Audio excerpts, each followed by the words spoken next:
Thank you, Laurent.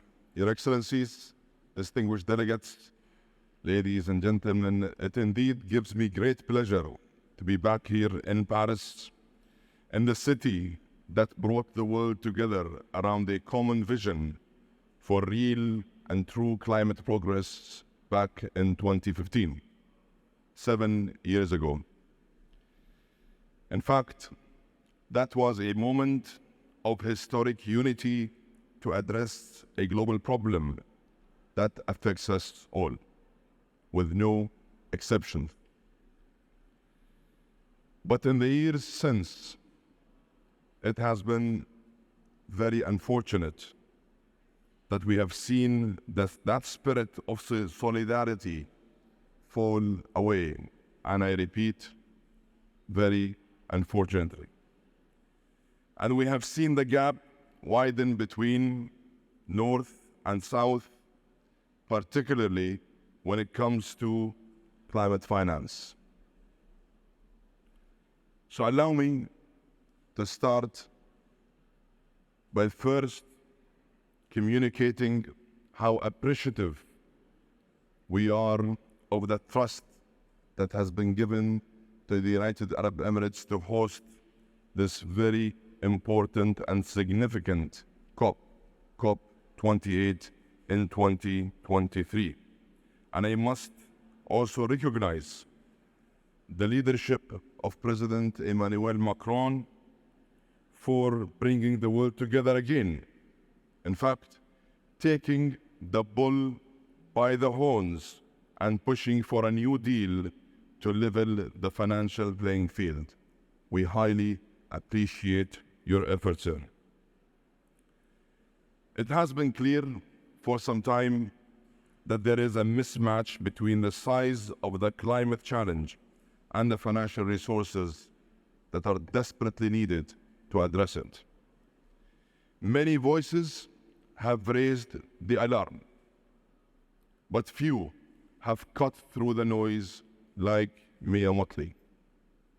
Her words yesterday did in fact resonate with me when she said the world needs to bring pace and scope to the problem. She said IFI reforms was not enough and can't be the only track we pursue. She in fact said what we need is transformation, and that is a mirror image of our approach and plan at COP28, a transformational progress rather than incremental steps forward. I believe she was very right in her statement yesterday. Over the course of this summit, I must say I have seen a willingness to move beyond words into action. My good friend AJ Banga yesterday offered to put World Bank debt repayments on hold for countries dealing with climate emergencies. He announced a robust plan to release special drawing rights to vulnerable nations. And donor countries are finally closing in on their promise of the $100 billion in climate finance for the Global South. And I repeat, that must be delivered this year. But let's face it, these are barely band-aids, or I call them painkillers, to a problem that requires major surgery. In fact, what is truly needed is a true surgical intervention to the climate finance problem. For countries that have done the least to cause climate change, climate finance remains unavailable, inaccessible, and not affordable.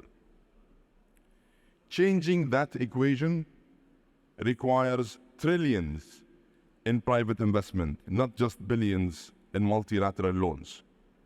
The key to attracting more private finance and capital is simply lowering the risk. Radically raising the level concessional funding is one of the keys to unlocking commercial investment. But we need to bring everyone to the table across the financial committee and use every tool in the shed. Capital markets can do more to enhance the regulatory environment that allows green bonds to finance large-scale infrastructure projects and give investors reliable, sustainable returns. Voluntary carbon markets have the potential to be a powerful enabler in financing mitigation and adaptation efforts in emerging and developing economies. But to maximize their value, standards must be harmonized and transactions transparently must be monitored. And we need to integrate sustainable investing principles into mainstream finance to drive the transition towards a new climate-positive economy.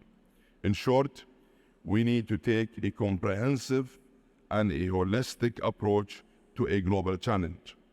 View climate action as an opportunity, not as a burden, and act together with unity of purpose.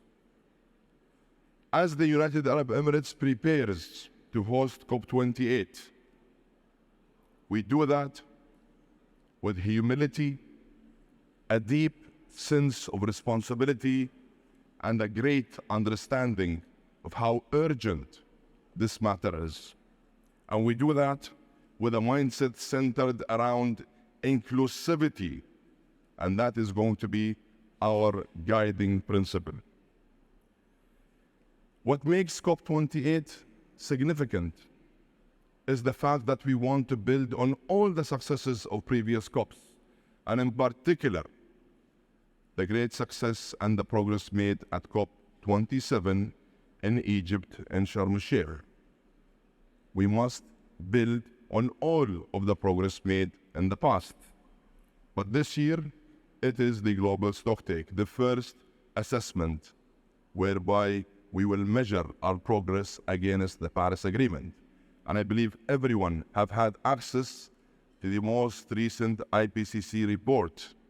The science is crystal clear. The world is way off track. It's been 7 years, we have 7 more years, and if we're serious and sincerely keen in helping keep 1.5 within reach, we must work in a comprehensive manner with a holistic approach to reduce emissions by 43% if we're serious of keeping 1.5 within reach. And of course, to do that, I aim to bring everyone together. Those who can contribute, those who are like-minded, those who are practical in their thinking, those who are pragmatic, those who are driven by results and action, and those who will represent every stakeholder with a positive mindset, those who will bring people and organizations and stakeholders spanning governments, private sector, businesses, NGOs, and of course, and critically, the financial community. We know what we are trying to solve, and we know the gaps at hand. And to do that, we must be practical and we must focus on the how. Let's translate our words into real and tangible actions. Let's work in lockstep towards our common goal. Climate change sees no division between North and South.